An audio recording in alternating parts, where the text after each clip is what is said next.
It's important because if we don't have the right identity, then we just don't lift up to the place.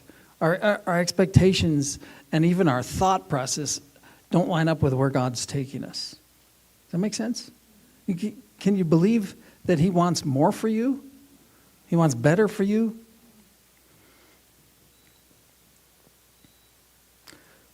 Did I even hear one yes?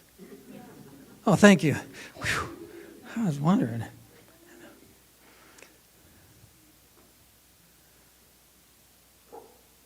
Why is identity so important to Him?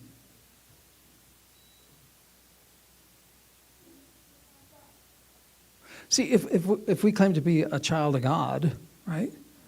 And that's sometimes even a big step. If I told you you're a son or a daughter of God, well, it's like, well, no, that only comes with maturity. No, but beyond that,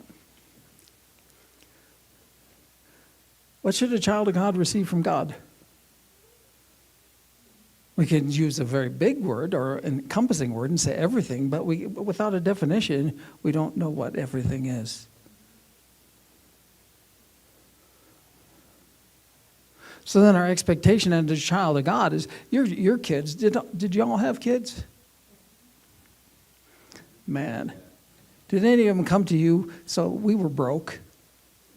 We were broke. And the kids wanted something. And Mama had the checkbook. You know what they said? Just write a check, Grandma. Just write a check, Mom. There's your money. It's in the book, right? They had the right expectation, you know. I don't know if your kids did that, but it was just like, well, what do you mean we don't have any money? Just write a check.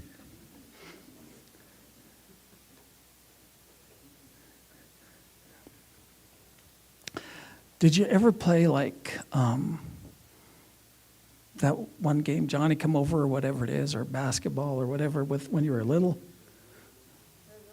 Red Rover, yeah, that one. Did you ever play games as kids, a group of kids? See, we didn't have cell phones when I was little, and so we actually played with each other. That was pretty amazing. Who wanted to be picked last? None of us. What happened to us?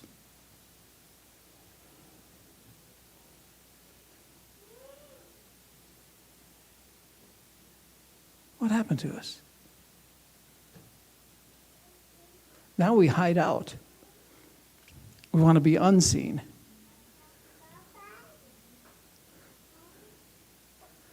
Who wants to teach in the nursery? Nobody.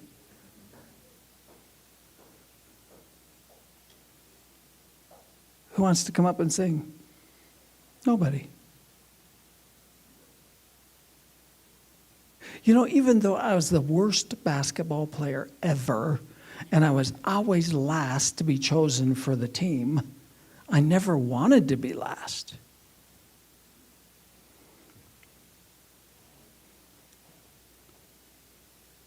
I'm so glad He restored that back. Hey, I don't want to be last anymore. I don't want to settle. I just didn't want to stand in line with 10 kids and they just know that I'm going to be the last one picked.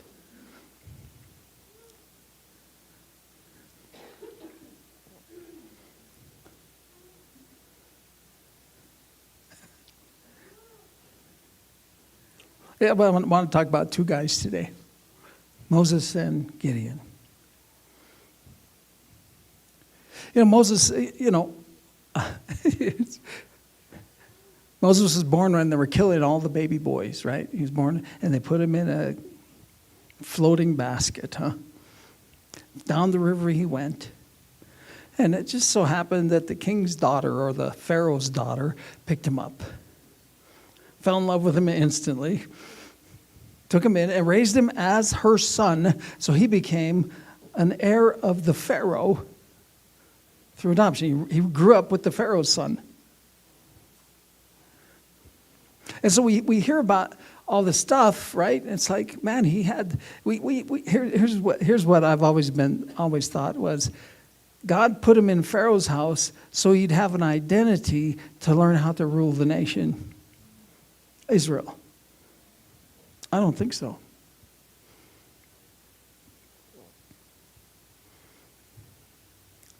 because that's the wrong identity.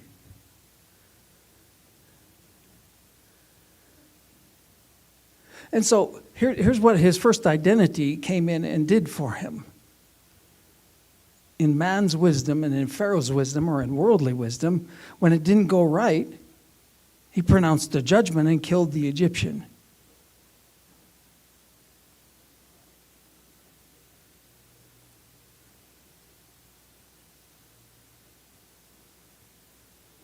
What do you think?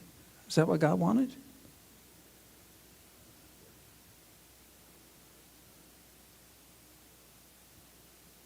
And so because he went into that identity, he ran away into the desert, right, to take care of the sheep, because they don't disobey. And, I don't know if they do or not. They probably do. But he didn't kill any sheep. He learned how not to kill sheep, except for food or sacrifices. And he was in the desert for 40 years. The same amount of time he was in Egypt. He's in the desert for 40 years. Can you imagine what his self-talk was at that time? Man, I blew it. I really messed up. Here I was in a palace. And I blew it. All I'm worth is just tending sheep now. It's just like, what else can I do?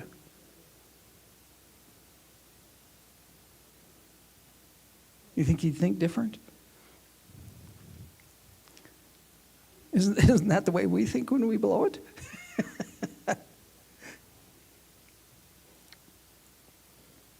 And so for 40 years, he's beaten himself up, but God is shifting his identity through the mistake that was made.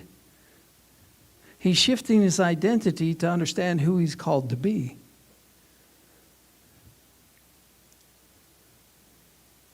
But because that identity is so entrenched in him, the burning bush shows up, right? He's walking by the burning bush. He has to go see what's going on. And God says, hey, you're going to deliver the nation. You're going to deliver the nation. You got it. What's his response?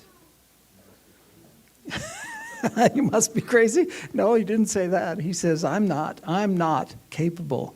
I can't do it. Not me. You got to have somebody else. It can't be me. It's impossible. I messed up. I don't think God took his answer very seriously.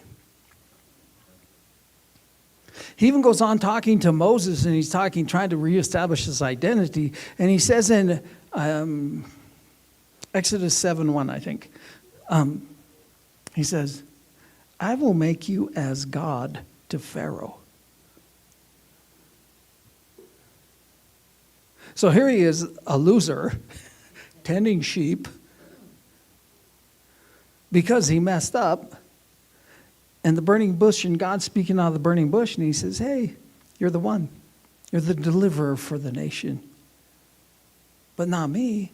I can't speak. I'm not capable. I messed up. I can't do anything. Except 10 sheep in the back, hiding.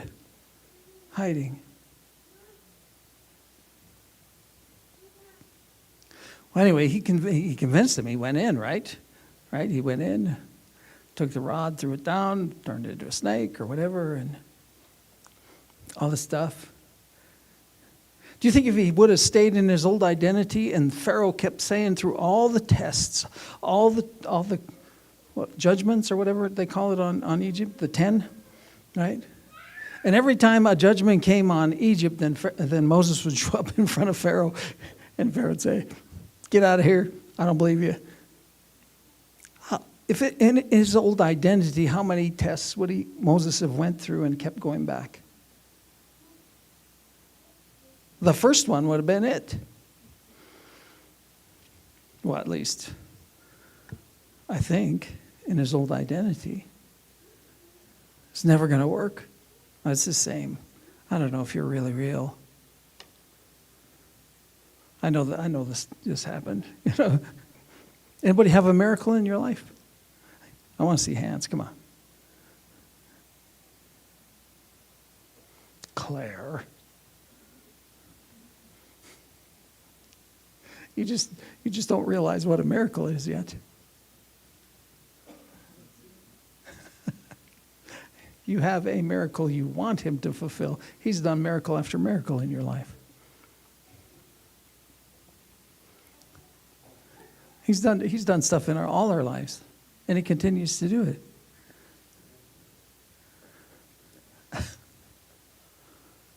And yet the tests still keep coming. And we still hit a wall sometimes.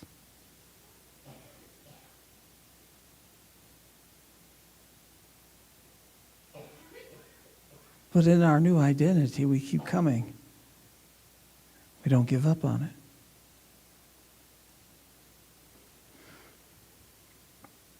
Anyway, his identity got shifted so big, so far, that when they, they're leaving with all the riches, and I mentioned this a couple weeks ago or last week, I'm not sure when, but they left with all the riches in Egypt, right? All the gold and all the jewelry and all the stuff. And everything was really cool and good because it was going so easy and so good until they hit the Red Sea, and then Pharaoh's armies coming behind him and ready to slaughter him. And thank God his identity had changed. Because if he would have been in the same old identity he was in the desert when he started back then, he said, I guess we got to surrender and go back and be slaves. It'll never change.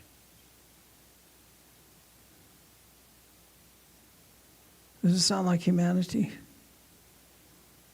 Does it sound like the path we walk most of the time? Some of us, not all of us, are stuck there. Until we get to the insurmountable challenge.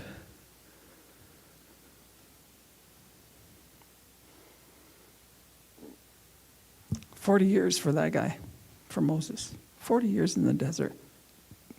He must have been pretty entrenched there, get the word right, in his identity.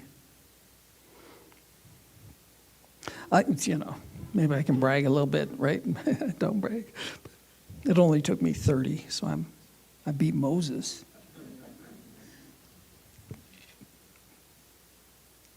Let's talk about Gideon. Here he is. Here he is. The nation's falling apart. The world is falling apart. It just looks horrible.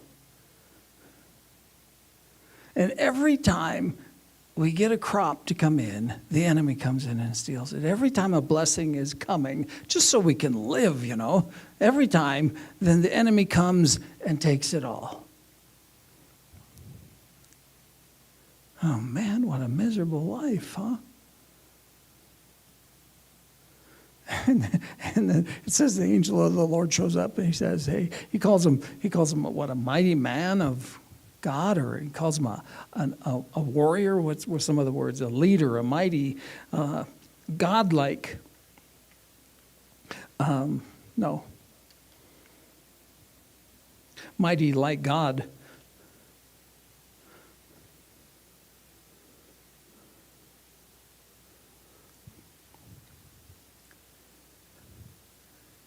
And what's his response? Who, me? I can't do that. That's impossible. I'm from the smallest tribe in Israel. And then I'm the least in that tribe. I'm the youngest. It's like, why would you pick me? I don't see myself as no warrior, no fighter. I don't have any courage. I mean, that's what you do, right? You go hide all your stuff so that nobody else can steal it.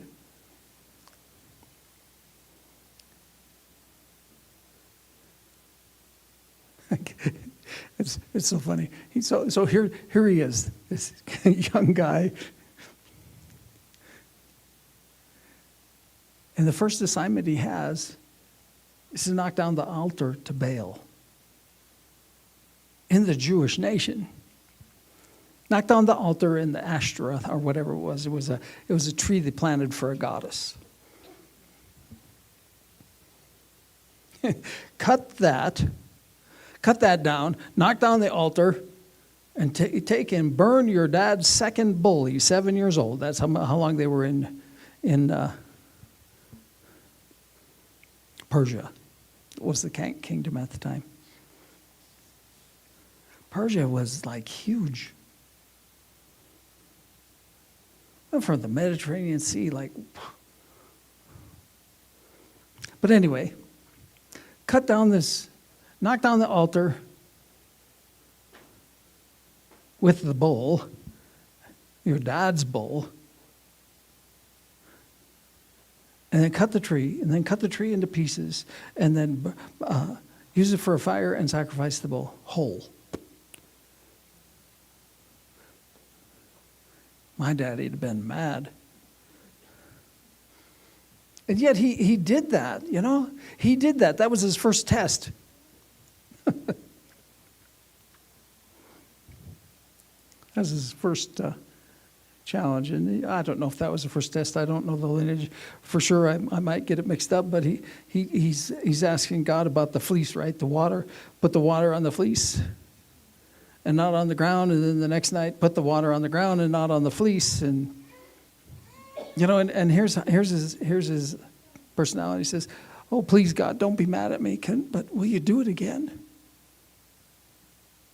You think God was like mad at him because he was testing him?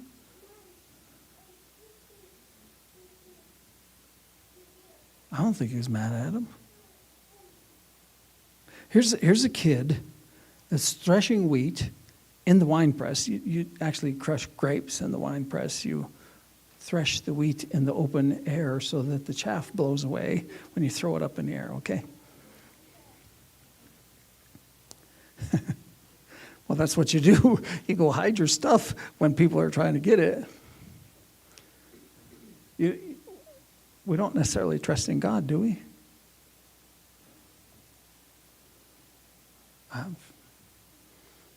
And so anyway, he's like, his identity kind of stinks at the time. You know, sometimes mine does too, but I keep trying to get into a better place. And so from that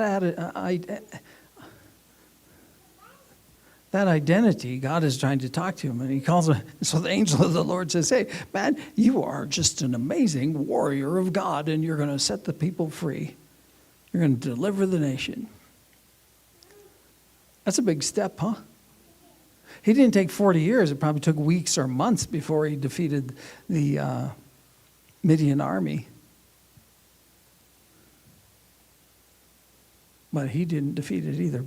But here's how he's going. He's trying to establish Gideon's identity, right? And so he does his little tests, and the fleece is dry or the fleece is wet on the tests and stuff, and then he tears down the altar and stuff. And what do you think happened? They wanted to kill him. The Jews, who were supposed to worship one God only, right? The law, right? Worship the Lord our God.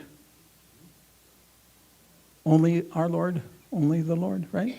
And so, but he's tearing down an idol for idol worship, and the Jews are ready to kill him because he tore down their idol, not,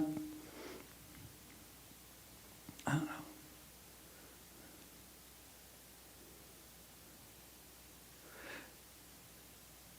And then all the armies, it's like 135,000 in the army showed up.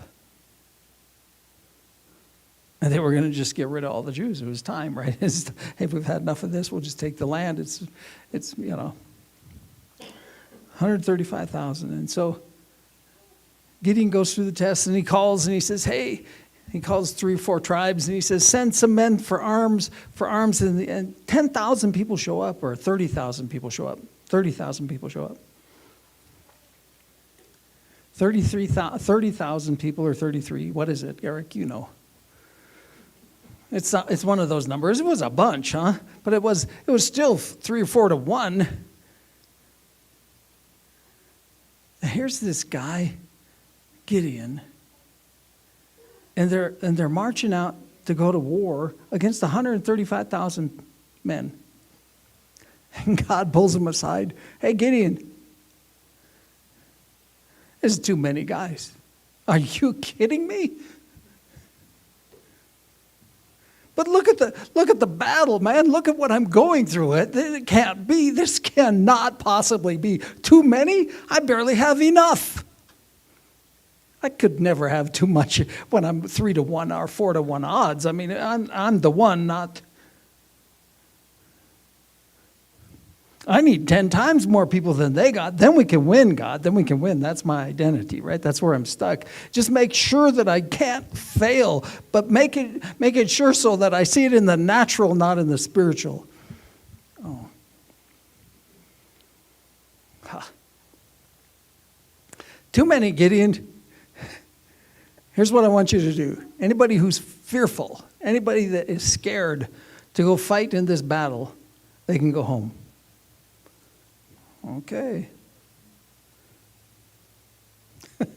He ends up with 10,000 left. 10,000. Now it's 13-1.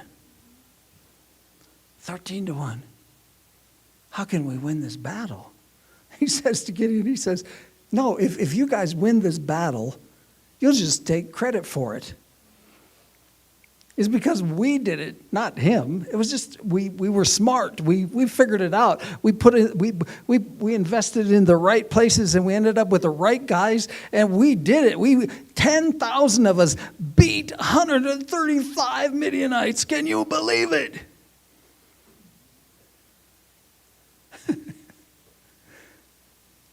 So there's 10,000 left, and God comes and talks to him again. This poor kid. Or this amazing kid. He didn't quit. That's still too many, Gideon. That's still too many.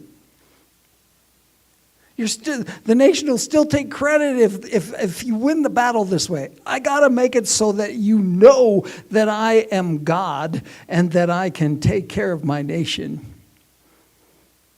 I can take care of my family.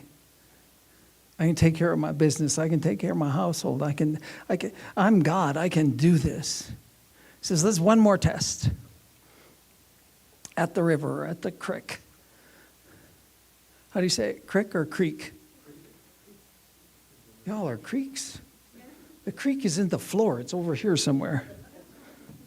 Did you hear it? The creek runs water. No, I don't know. You can call it whichever you want.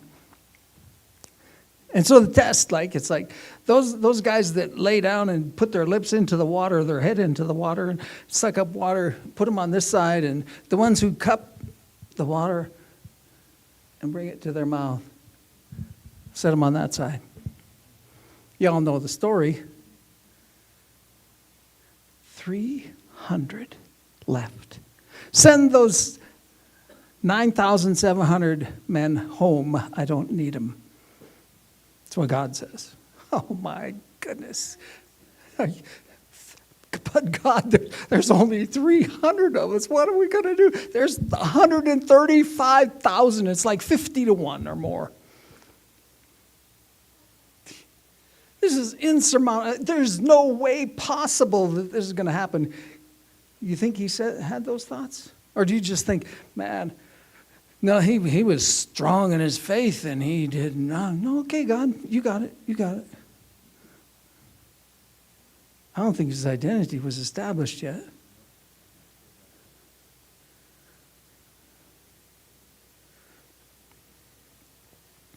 And so God's still working on his identity, and God knows he's still fearful. So the night he's going to battle with them, God says, Gideon, you still a bit nervous? Still a little bit nervous? If you're still a bit nervous, he didn't say he was. He said, if you're still a little bit nervous, take you and your head guy, this close friend, and go down to the camp in the dark. Now there's only two of us, God. What are you doing to me? And so they sneak in next to the camp, and they hear one of the Midianites saying, hey, I had a dream. I had a dream. This wasn't Gideon's dream. This was the enemy's dream. And he said, I saw a loaf of bread rolling down the hill, and it hit the tent, and it turned it upside down. And then the buddy of the Amorite or the Midianite, he says, I know the interpretation. I know the interpretation with this. Gideon's coming with a mighty army, and he's going to destroy us all.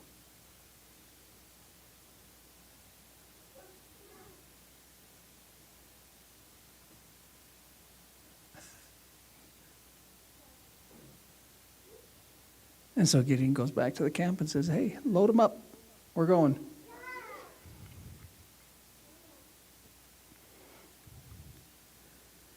Take a shofar or a trumpet, and a trumpet or a shofar. It was a shofar. And take a torch and put it underneath a jar, a clay jar. And he divided them into hundreds each. And so there was 100 over on this side and 100 over on this side of the camp. Can you imagine how big that camp was, 135,000? That's got to be pretty big. Bigger than this church. Yeah, a little bit, huh? and three on there. So there's 3 sets of guys, and he says to him, he says, just do what I do. What kind of battle plan is that?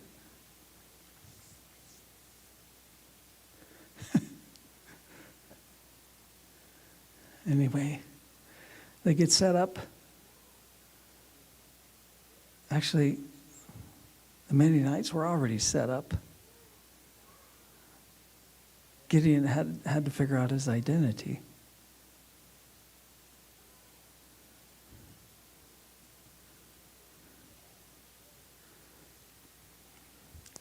And they get next to the camp, and they kind of spread out a little bit. 100 people against 135,000. I mean, that's 300 people anyway. And they blow their shofars, and they break the jar. They pull the torch out of the jar, and they say, God's sword and Gideon's sword, or something like that. And the whole camp erupts, and they start running and killing each other. Because they expected a mighty army to show up and defeat them in the natural.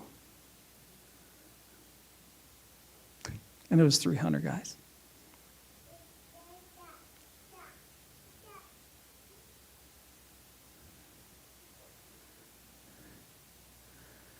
Who in their right mind would do that? Who in their right mind would be Gideon?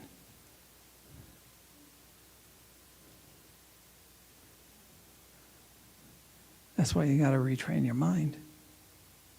That's why you have to think differently. I know the battles look tough. I know the battles look insurmountable. I know that freedom for your loved ones looks like it's never going to happen.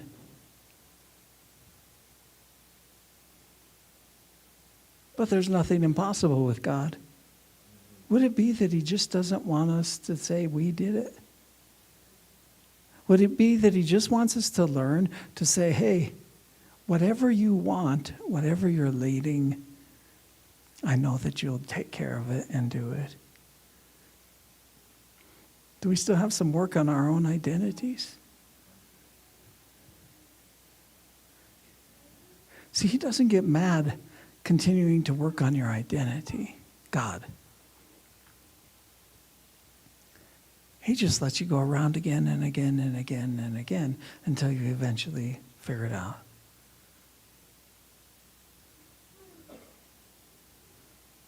And eventually you will, because he's not going to quit.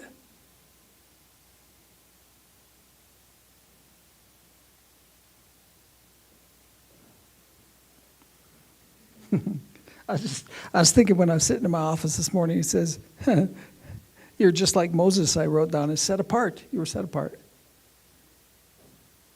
He chose you before you were born. You were set apart. You were safe in a basket. You were safe in your family. You were safe in the hands of God, even though we don't understand what's going on. We receive Jesus, right? We receive Jesus, and we enter into this safe place of Jesus, and our expectations are like, hey, fix all my circumstances, and I'll be okay. Isn't that what you're for? Isn't that what you came to do? Just make my life easy. Give me the only. Here's my prayer. Make sure I only get the jobs where there's a profit, and I don't get the jobs that I don't have any profit. That was my prayer.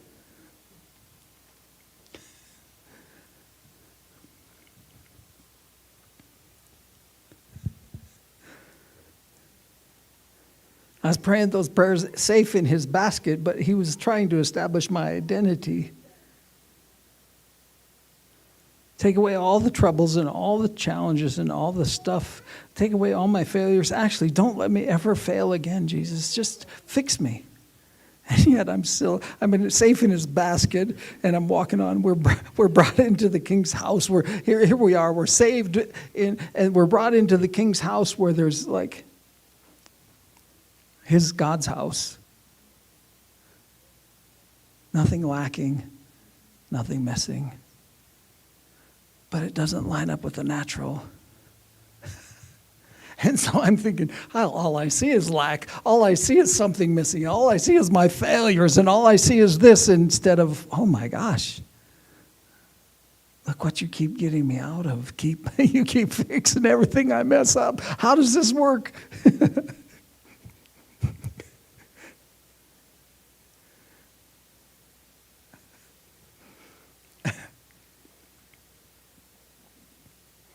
But he keeps training, and he keeps lifting us up, huh? We keep growing.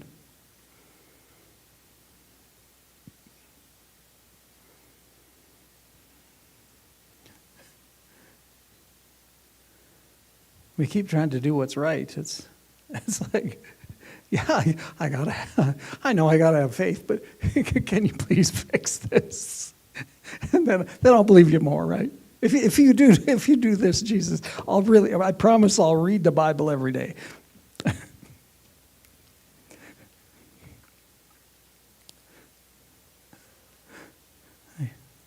And all he's trying to do is get us to start to understand what our identity is in him.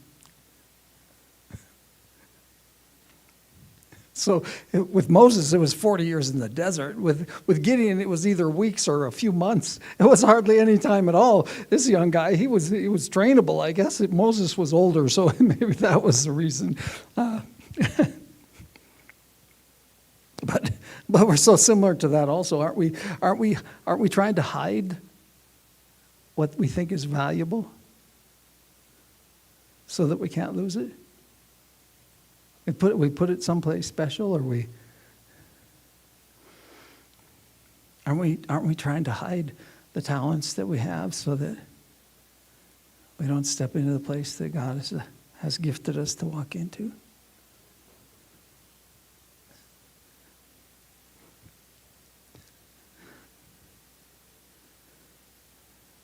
We're just trying to hang on to what little we have because we think, who's going to take care of us, right? It's like, man, I only got a couple $100. I'm going to hang on to that. Or, gee whiz.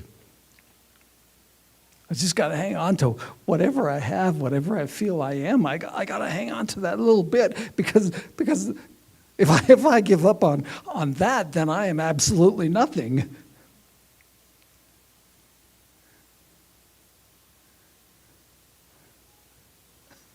This is the seasons of my life. It's okay. You guys don't have to.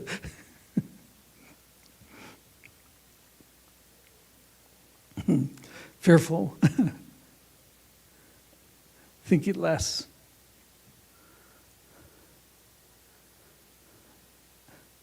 Unable to even believe.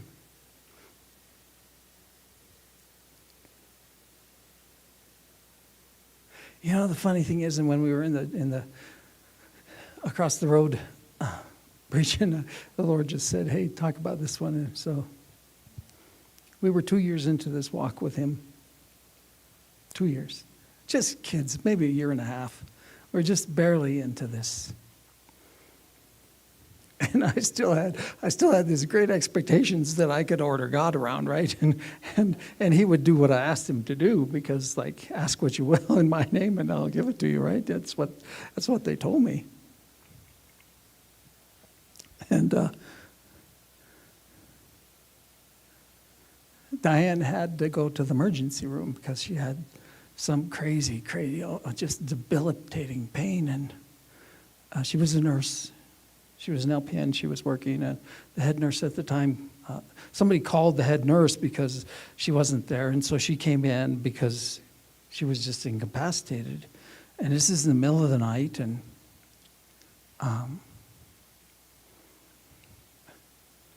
it's like the head nurse comes in, and she says, "It's a tubal pregnancy. That's what's going on in you. And you need to get to the ER. We need to get you to the ER. You need to go to, not our town because the hospital isn't capable. You need to go to the next town 60 miles away. It was Butte, Montana. And so I get a call and I wake up and we have a baby. And Wendy's, she's like 10 months old or something. I don't know, if that. And so I'm trying to sober up and get in the car. Did we drive up or did you? I think yeah. We didn't have any money. We didn't have nothing. It was like, I ain't paying for no ambulance. We didn't have insurance. We didn't have anything. I didn't know Cisco then, so he would have took care of me. He would have had me into some program, but we didn't. And so rather than an ambulance, I don't know, back then it was, I don't know, this was in 1981 or 82. So we show up at this big hospital, I don't know, 400 beds or something. It's huge. And they check her, and the doctor said, it's a tubal pregnancy.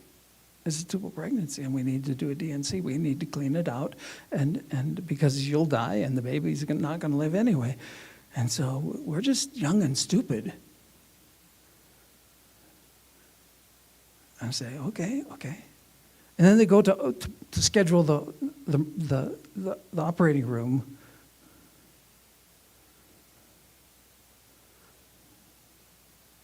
And it's too busy.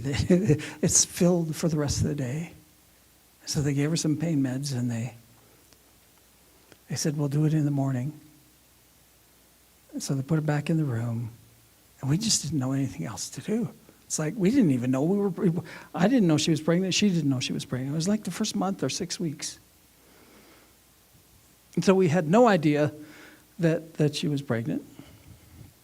And this is going on.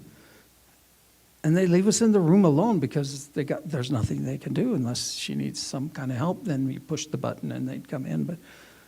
And we just sat, and in our innocence, we just prayed.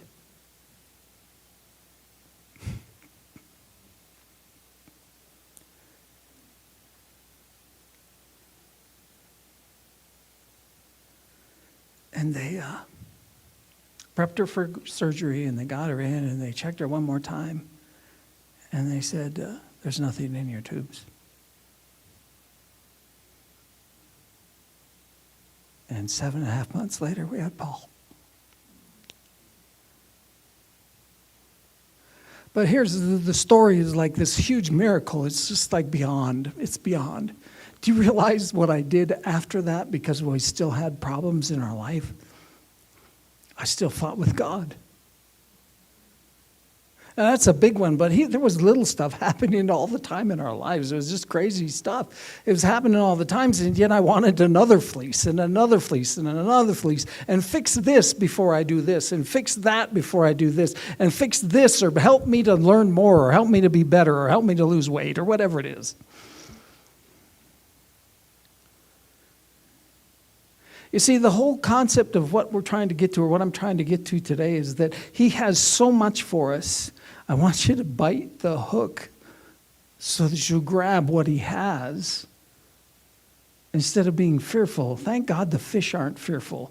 They're just stupid. Now, why don't we just be stupid and in love with God and stepping in and bite the hook? Instead of so fearful that we don't even look at the hook anymore. Because, yeah, I know He's good, but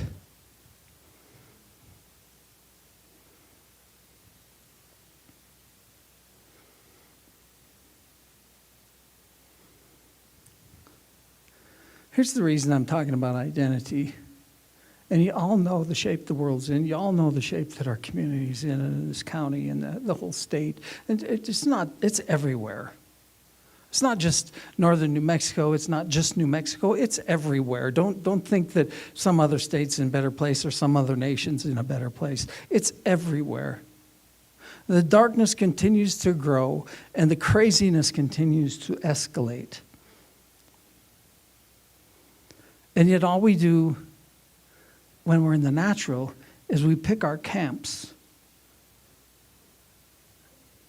And I can't go with this camp because they don't believe the way I believe. And I can't be with that camp because they're too mean or they're too easy or they're too stupid. That's how the world works, divide and conquer.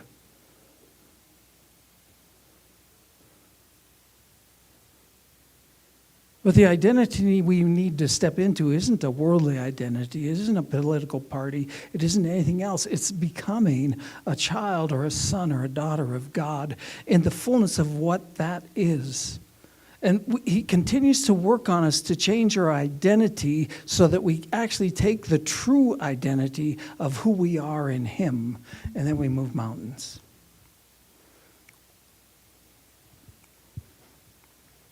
And then we change atmospheres. I'm not talking about the mountain of your finances. I'm talking about the mountain of the spiritual oppression that somebody's under. The mountain of the addiction that people are fighting.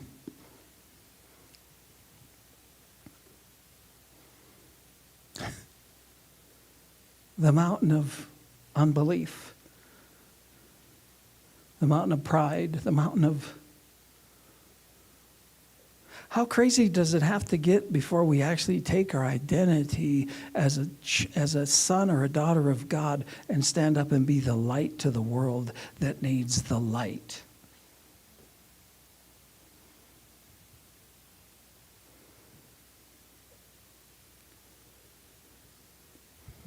Here's the deal. I don't care what your political party is. It's trying to force you into that identity.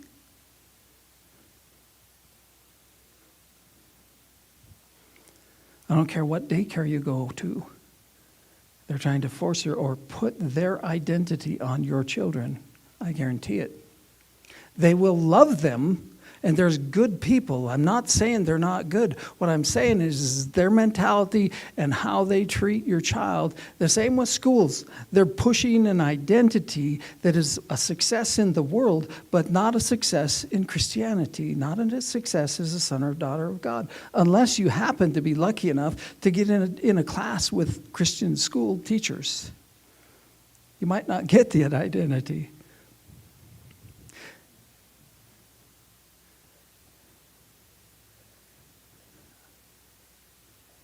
Your workforce has an identity.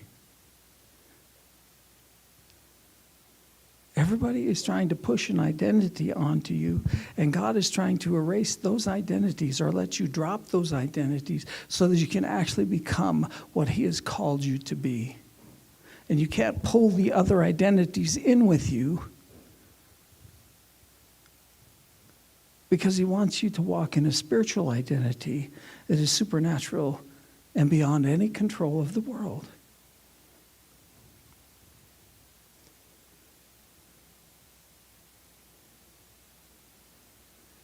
And what do?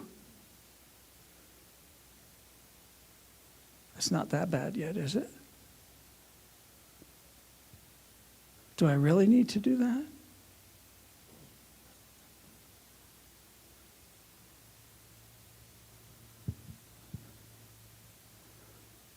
Did all your kids turn out like you? Where did they get that identity from?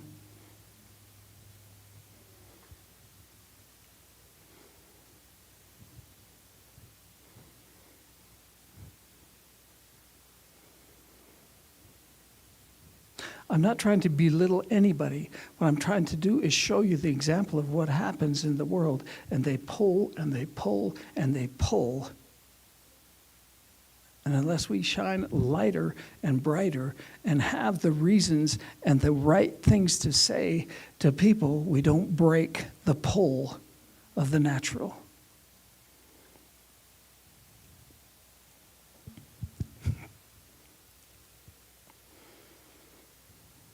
So here's the last. So we're convinced that every detail of our lives is continually woven together for good. For we are his lovers who have been called to fulfill his designed purpose. So what does all this mean? If God has determined to stand with us, tell me then, or tell me who then could ever stand against us? Yet even in the midst of all the things, all the stuff, all the challenges, all the messes, we triumph over them all. For God has made us to be more than conquerors, and his demonstrated love is our glorious victory over everything. You don't need the angel of the Lord to wake you up in the middle of the night to say, hey, person of value, person of great expectation, person that has all the ability to change the world. You don't need the angel to show up in your room at night. You have this that is a promise from God.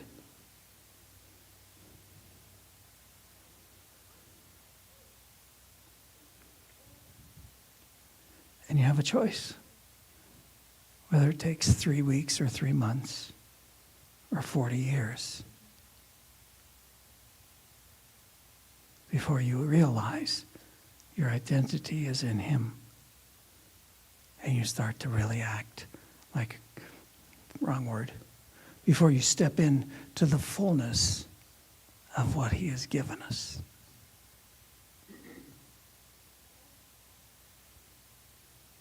And he won't ever quit. And I'm really happy he doesn't, because I would have never made it.